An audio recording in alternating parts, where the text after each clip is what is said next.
Magandang hapon. Kwento ko lang yung nangyari ng araw na to. Yung morning. Nanood kami ng asawa ko ng Passion of Christ. It's a meaningful movie. Pwedeng makatouch ng lives, lalo na kayo ng Holy Friday. Na dapat tayong magsama-sama, magdasal. Yung movie na yan, para sa akin, sabi ko nga kanina, it's a meaningful movie dahil isipin mo may isang Jesus, tatawag ng Messiah, na nag-sacrifice ng life niya para lang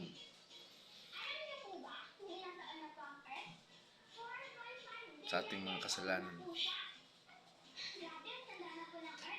Hindi niya pinagsisihan kahit inalipusta na siya, ginudge na siya. Ang panahon na yun, binato siya, pinagpapalo siya kung ano-ano. Pero kung iisipin mo, kung ngayon panahon na to, yun din ang ginawa sa mga kriminal na pinagpapalo, pinaghampas na gano'n.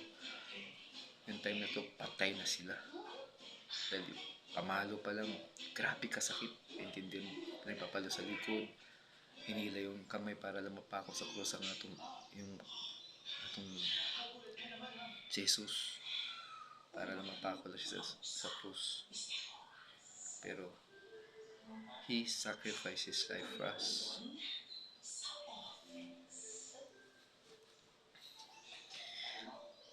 Ang Diyos naman hindi nagbibigay ng problema na hindi natin kaya solusyonan. Binibigyan na tayo ng trials para mas maging malakas tayo.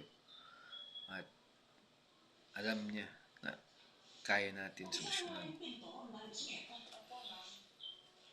Hindi man lahat ng problema na basta-basta masolusyonan ng mabilisan dahil pinag-iisipan. Pero binibigyan tayo ng gabay o ng hint kung paano natin solusyonan ang bawat problema. Ako ay nagpapasalamat sa lahat ng supporters ko, sa mga like and shares ko, mga viewers ko,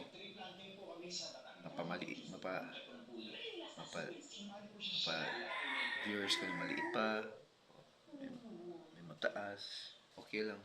Basta mas we're enjoying doing this. Hope this Holy Friday